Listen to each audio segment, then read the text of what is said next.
Assalamualaikum warahmatullahi wabarakatuh. Selamat siang para wargi sehat Majalaya. Ya, sekarang kita berjumpa lagi di acara Bisa atau program Bisa, yaitu Bincang Sehat dan Asik RSUD Majalaya volume 35. Dan kali ini kita akan membahas tentang IMD ya. Tapi sebelum kita lanjut ke materi, mari kita perkenalan dulu karena menurut peribahasa tak kenal maka kata sayang. Saya adalah Bidan Nurul Fajri dan saya sebagai moderator di hari ini. Dan perkenalkan, ini adalah Ibu Bidan Mila Imelia Eskeb sebagai Kepala Ruangan Alamanda Bersalin SMF Objin sebagai narasumber kita di hari ini.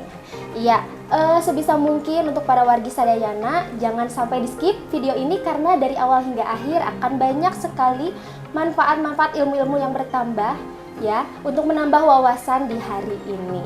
Baik Ibu Bidan Mila, Assalamualaikum. Waalaikumsalam. Damang Ibu. Alhamdulillah. Iya. Ya, mari kita sekarang berbincang-bincang asik ya di tema IMD ya. Ada beberapa orang pasti yang belum tahu tentang IMD itu apa. Jadi sebenarnya IMD itu apa sih Bu? IMD itu singkatan ya, Bidan Nurul. IMD itu adalah inisiasi menyusu dini. Menyusu ya, bukan menyusui. Itu ada bedanya ya antara menyusu dan menyusui. Kenapa bedanya? Menyusui itu adalah seorang ibu menyusui bayinya. Sedangkan kalau menyusu adalah bayi mencari puting susu ibu sendiri untuk mendapatkan ASI yang pertama. Dan itu prosesnya setelah melahirkan dilakukan selama 1 jam. 1 jam Ya. Bu ya untuk waktunya. Iya para wargi, jadi untuk pengertiannya sendiri atau yang dimaksud dengan IMD itu sendiri adalah kalau singkat gitu. Jadi inisiasi menyusu dini ya. Menyusu di sini berbeda dengan menyusui. Kalau menyusu itu ibarat bayinya yang mencari puting, kalau menyusui ibunya yang memberi puting gitu. Betul Bu Bidan? Betul sekali. Iya, pertanyaan selanjutnya di sini kira-kira sebenarnya apa sih Bu manfaat dari IMD? Manfaatnya itu sendiri karena ini melibatkan ibu dan bayi. Tentu saja ada 2 manfaat untuk ibu dan bayi. Kita bahas dulu untuk bayi nih. Untuk bayi itu kan prosesnya nanti bayi menyentuh kulit bayi, menyentuh kulit ibu. Skin to skin ya? Skin to skin ya, betul. Jadi sehingga akan menjaga kehangatan bayi, mencegah hipotermi disebutnya yang suhu bayi rendah ya. Panas Bu ya. Ya, mungkin itu. Terus kemudian jangka panjangnya hipotermi itu kan bisa menyebabkan kematian. Menurut penelitian, IMD ini dapat mencegah kematian bayi sebesar 22%. Ya, seperti itu. Terus kemudian dengan IMD ini, jika bayi yang dilakukan IMD 8 kali lebih berhasil pada saat ASI eksklusif. Itu menurut 8 kali penelitian lebih untuk berhasil. ibu, untuk bayi tadi ya. Untuk bayi kan tadi mencegah hipotermi. Kemudian apalagi untuk bayi? Untuk bayi karena dia nanti mendapatkan ASI yang pertama tuh yang disebut kolostrum. Ya, betul. Kolostrum itu banyak sekali manfaatnya. Di antaranya karena kolostrum itu mengandung antibodi mencegah infeksi. Jadi bayi kan rentan untuk terjadinya infeksi karena bayi baru lahir, jadi masih banyak adaptasi yang harus dia lakukan. Jadi dengan dia mendapat kolostrum yang pertama, insya Allah antibodi dari ASI itu bakal dia dapetin. Kemudian terjadi bonding antara ibu dan bayi ya. Ikatan ya, bonding itu ya. Jadi kan bayi lahir tuh disimpan di sini di perut ibu, nanti ibunya menyentuh bayinya, nanti ada bonding tadi ya. Mungkin ibu-ibu yang pernah melahirkan sudah merasakan bagaimana sih saat kita menyentuh bayi itu ya, rasanya tuh. Kemudian itu untuk bayi. Setelah itu untuk ibu ya, untuk ibunya. Untuk ibu, dengan bayi yang menyusu tadi ke ibunya, otomatis nanti ibu akan mengeluarkan hormon oksitoksin disebutnya. Oksitosin ini untuk untuk juga untuk rahim ibu. Rahim ibu kan tadinya gede tuh diisi bayi. Kemudian dengan oksitosin dia membantu untuk proses pemulihan kembali seperti semula. Kalau oksitosin itu juga mencegah perdarahan. Jadi kalau secara inti garis besarnya jangka panjangnya mencegah kematian ibu dan bayi lah ya, seperti itu. Kemudian untuk ibu sendiri sama seperti tadi, bonding. Bonding juga, iya. Jadi begitu untuk manfaat IMD sendiri ya para wargi. Kalau manfaat IMD tadi menurut Ibu Bidan Mila ya sesuai teori juga ya. Ini tuh ada dua untuk bayi dan juga untuk ibunya. Kalau untuk bayi salah satunya tadi untuk meningkatkan bonding atau ikatan kasih sayang antara ibu dan bayinya, karena ada yang namanya skin to skin atau sentuhan antar kulit dan kulit. Dan dari skin to skin itu bisa yang namanya mencegah kehilangan panas tubuh bayi atau kehilangan suhu bayi, karena si suhu tubuh ibu itu bisa yang namanya menyesuaikan. Kalau misalkan bayinya kedinginan, suhu ibu bisa naik sekian derajat untuk membuat anaknya hangat atau bayinya hangat. Begitupun sebaliknya, begitu ya Bu ya? Gitu. Iya ya. Terus kalau untuk ibunya sendiri tadi bisa membantu untuk mengecilkan rahim mungkin Bu ya gitu. Untuk kontraksi, kontraksi ya. Dan dari kontraksi itu kenapa bisa yang namanya mencegah perdarahan? Karena biasanya kalau misalkan tidak ada kontraksi atau rasa mules, biasanya ibunya bilangnya, aduh mules Bu Bidan, kenapa sudah lahiran masih mules? Nah itu yang dinamakan kontraksi. Nah itu bisa membantu mencegah perdarahan karena ada proses pengecilan rahim. Kalau tidak ada kontraksi biasanya dia malah jadi perdarahan. Oh ya, satu lagi Bu Nurul yang kelewat. Pada saat bayi itu merangkak dari bawah ke atas, dia ikut meremas perut ibu. Oh, meremas perut ibu itu meremas karena untuk gerakan dia ke atas. Untuk dia naik ke atas kan dari bawah nih, naik ke atas mencari puting. Dia pasti ikut meremas sambil naik gitu, kakinya menendang-nendang perut ibu. Nah itu juga bisa membantu yang kontraksi tadi. Oh iya. Seperti kan kalau Bu Bidan ngelakuinnya dengan masase, atau jadi pijat masase itu membantu kontraksi juga. Oh iya, berarti ada hubungannya antara manfaat bagi bayi dan juga ibu. Iya baik Bu. Sekarang kita lanjut ke pertanyaan berikutnya. Banyak Bu, ya. Spesial ini untuk ibu. Kali ini kita bikin santai aja ya para wargi sadayana. Nah jadi pertanyaan selanjutnya adalah kira-kira bayi seperti apa sih yang bisa dilakukan untuk IMD ini gitu Bu? Iya, betul sekali Bu Nurul ya. Jadi nggak semua bayi bisa dilakukan IMD itu. Ada beberapa persyaratannya. Yang pertama dari ibunya harus sehat dan tidak terjadi kegawat daruratan. Contohnya ibu-ibu yang perdarahan, ibu-ibu yang kejang pada saat persalinan tidak bisa dilakukan IMD ya, karena ibunya harus stabil dulu biar aman juga untuk bayi dan ibunya. Kemudian selain itu bayinya itu harus disebutnya bayi yang bugar, bayi yang sehat, bayi yang lahir langsung menangis, tidak ada kelainan, dengan berat badan lebih dari atau sama dengan 2.500, seperti itu Bu Nurul. Jadi begitu, ada syarat-syarat tertentu untuk bisa dilakukan IMD. Jadi tidak semua bayi bisa dilakukan IMD karena memang harus memenuhi persyaratan, salah satunya adalah ibu dan bayinya sehat. Gitu, pengertian Bu ya? Iya. Aduh ini saya jadi campur sari ya. Ada Sundanya, ada Indonesianya, semoga bisa dipahami untuk untuk para wargi sadaya yang sudah menonton atau yang sedang menonton video ini. Baik Ibu, itu kan syarat-syarat umumnya ya, tapi begini Bu, kan yang namanya proses persalinan itu ada yang normal, ada juga yang sesar nih. Kira-kira kalau ibunya sesar masih tetap bisa tidak ya dilakukan IMD? Iya benar, bagus sekali pertanyaannya ya, karena suka jadi bingung ya, apakah yang normal saja atau yang sesar juga betul. Bisa.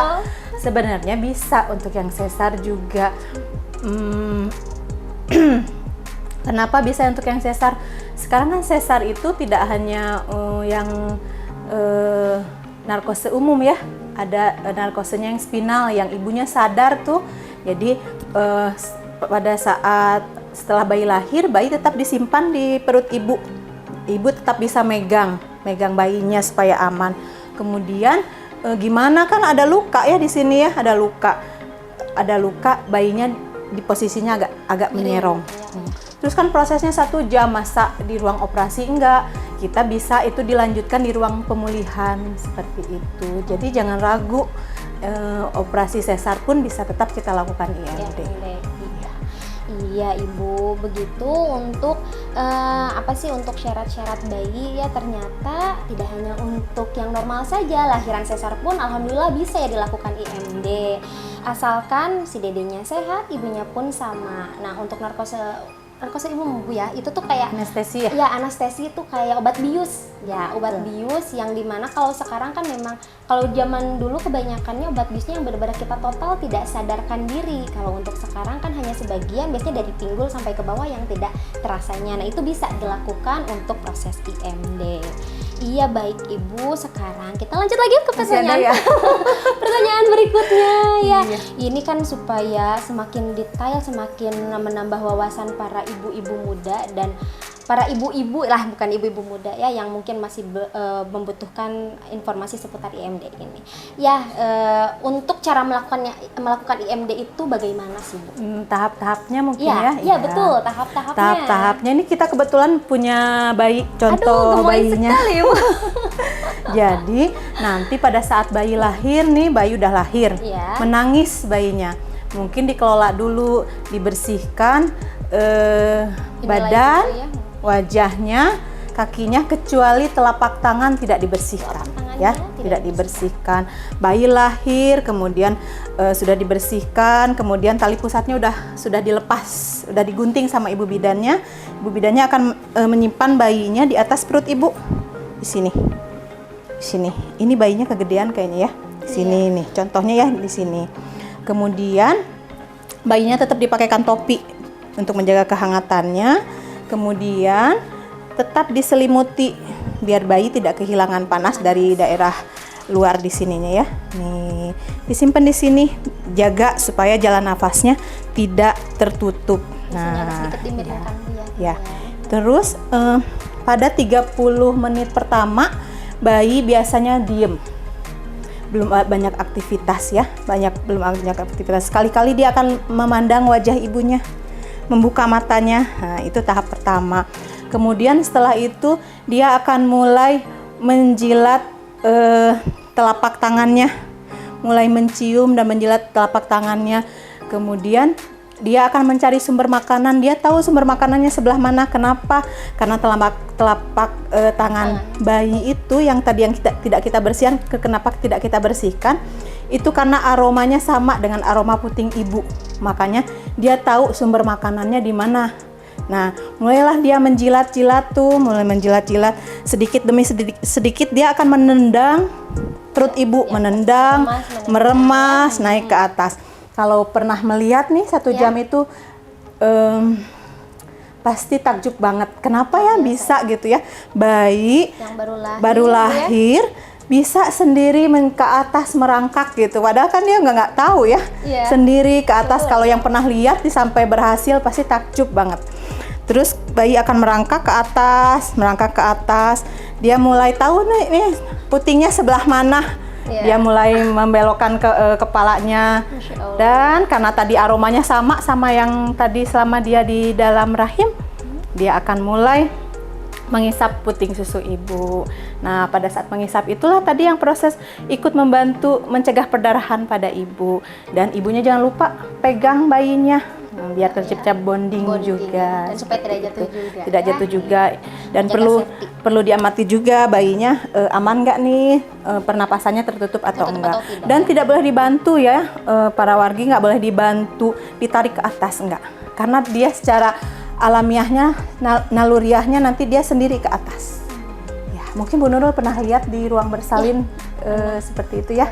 Masya Allah, sekali kalau misalkan proses IMD ini sampai berhasil luar biasa, karena memang betul menurut Bu Bidan Mila yang tadi sudah dipaparkan, itu sebuah keajaiban sebenarnya, karena bayi yang baru lahir kok bisa ya sampai menemukan makanannya sendiri, dalam artian susu ibu yang ada di sebelah mana dia bisa merangkak, bisa sampai di tujuannya, bisa sampai langsung menghisap. Masya Allah. Ya, kita lanjut ke pertanyaan selanjutnya ya.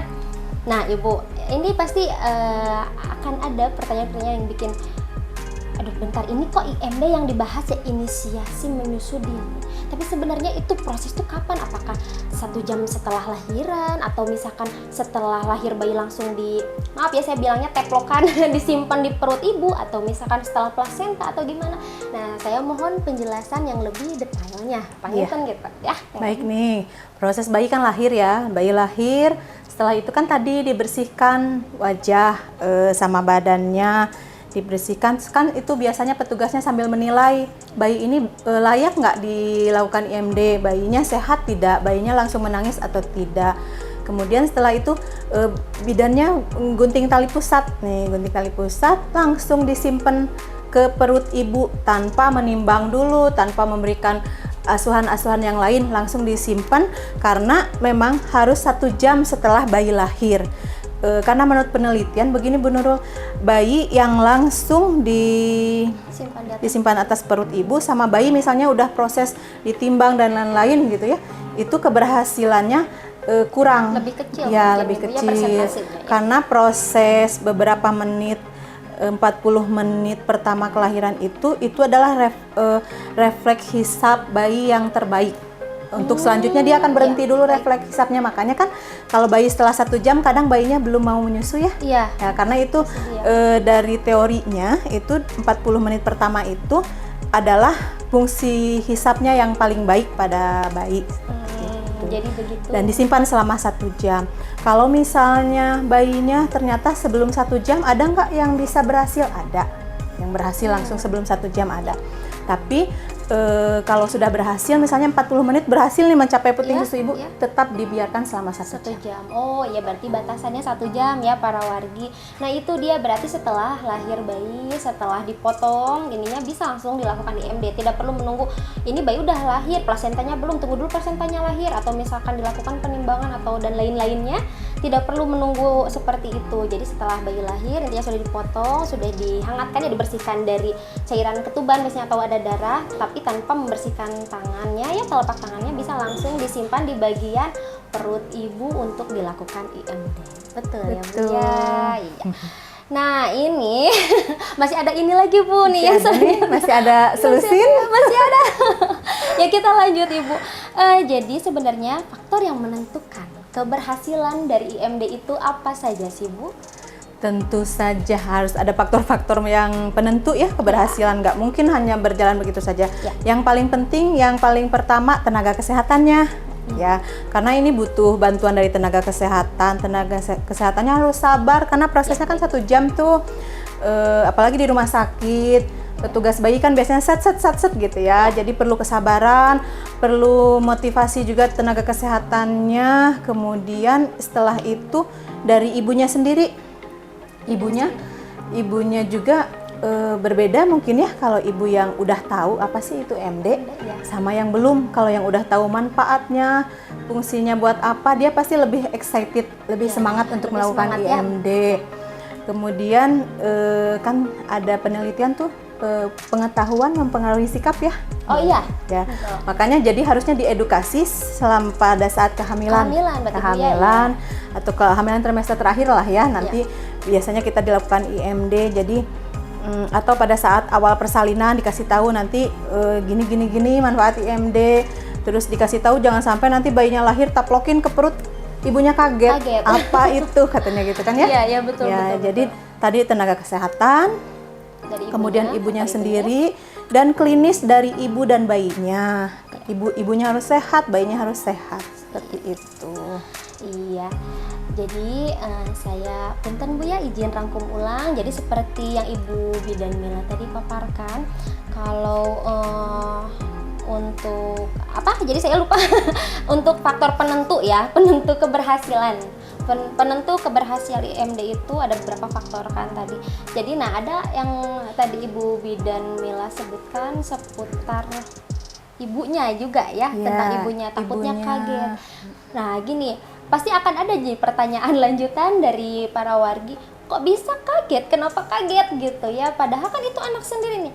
Jadi gini, kadang kita suka ada yang ibu-ibu muda misalkan, atau misalkan dari kehamilan yang tidak diinginkan, baik itu yang punten di luar pernikahan, atau misalkan kehamilan yang memang tidak direncanakan awalnya walaupun itu ada pasutri sah gitu ya. Kadang mereka ada yang bisa disebut mungkin indikasi ke baby blues walaupun belum ada di titik tersebut.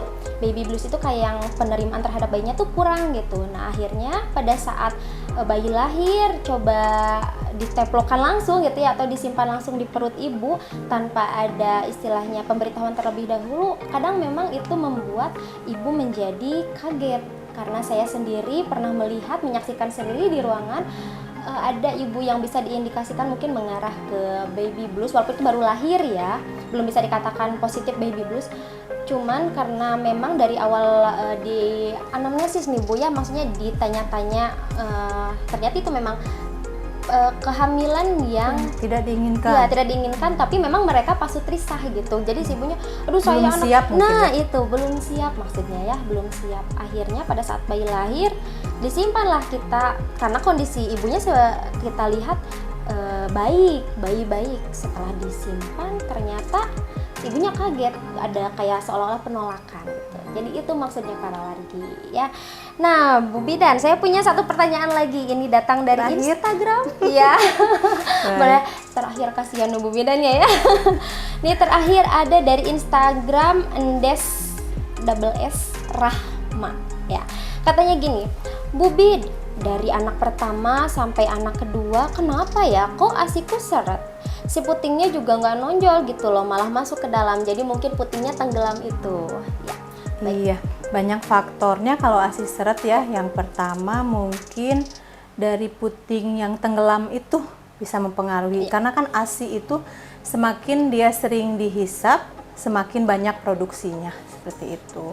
Berarti kalau seperti itu harus dibenahi dulu puting susunya.